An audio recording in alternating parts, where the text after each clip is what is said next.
지금 가장 많이 문제를 삼고 있는 게 뭐 아시다시피 장모님이 사기 사건에 연루됐다. 이 문제인데요. 네. 이 문제인데 제가 이 문제에 대해서 윤석열 서울중앙지검장이 지검장 되기 전에 지금 이 그 문제를 제기하는 사람한테 자료도 받고 제가 정리를 해보고 취재를 해봤어요. 깊게 해봤는데 신빙성이 하나도 없고요. 신빙성이 그 문제 제기를 한 사람은 이 장모 사기 사건 이런 걸 만들었던 사람은 대법원에서 벌금 1,000만 원 유죄 확정을 받았어요. 그러니까 지금 장모에 대해서 막 얘기하지 않습니까? 굉장히 이거는 굉장히 위험한 일입니다. 자동으로 명예훼손 걸릴 사안이에요. 그리고 사기 사건 유가족권 피해를 봤다고 하고 안모 씨가 떠들고 다니는데 이분도 대법원에서 실형이 확정된 사람이에요. 이미 몇 년 전에. 그러니까 이 장모 얘기는 함부로 하면 자동으로 명예훼손 된다는 거 조심해야 됩니다. 이거 말고는 또 부인이 재산이 많다. 이게 그거 함부로 잘못 얘기하면은 아니 아내가 결혼 전에 이미 취득한 재산인데 그걸 왜 지금의 윤석열 후보자한테 묻느냐 이런 반론에 또 직면할 수 있는 거 아닙니까? 그렇기도 하고요. 이분이 언론사에서는 팀을 꾸려가지고 사모님 전담팀을 꾸려가지고 쫓았는데 이분이 굉장히 저명한 전시기획자세요. 미술 전시기획자인데 보통 전시기획자 큐레이터 그러면 그림을 팔고 사고 중간에서 많이 이렇게 거간비로 돈을 이렇게 받고 벌고 이런 경우가 있어요.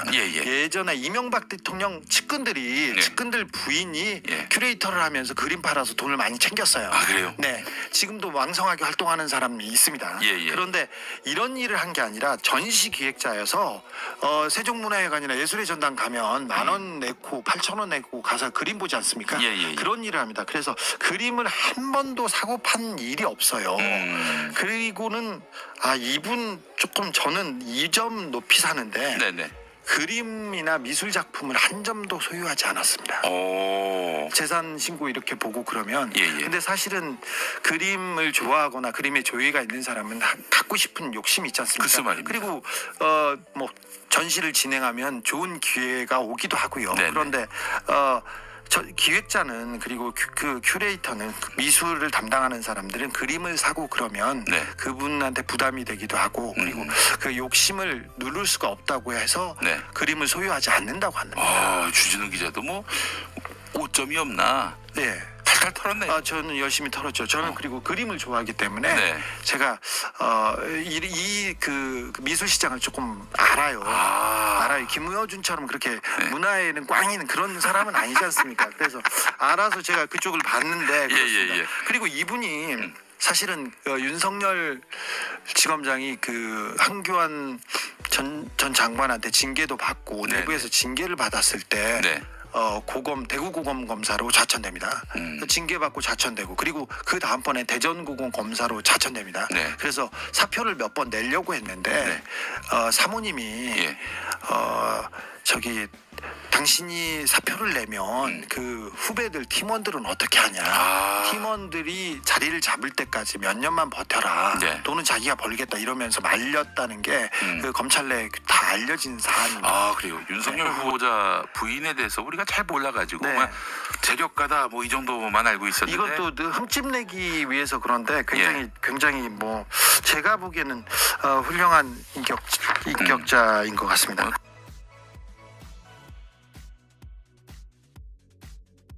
박근혜 정부 때 박근혜 정부의 2인자였지 않습니까? 2인자였고 박근혜를 구속시킨 사람이 윤석열 검사인데 또 윤석열 검사를 계속해서 조금 압박하고 그다음에 박근혜 정부 시절에 2013년. 윤석열 검사를 계속 털었어요.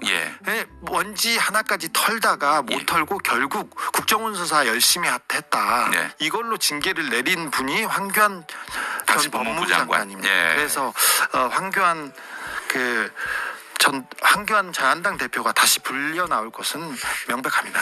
박주민 대표도 뉴스공장에 나와서 이건 윤석열 청문회는 황교안 청문회가 될 것이라고 얘기했죠. 네. 보통 공직자들이 많이 낙마하는 경우가 있는데 부동산 투기, 세금 탈루, 위장 전입, 논문 표절, 네. 음주운전, 병역 면탈 이 정도 되는데 저기 단골 메뉴에 네, 단골 메뉴인데 이분이 52세까지 네. 52세까지 아버지를 모시고 아버지 집에 살았어요. 그리고 자식이 없지 않습니까? 위장 전입도 없어요. 결혼을 안 했으니까. 네, 그때까지요. 그래 재산을 가져본 적이 없고, 네.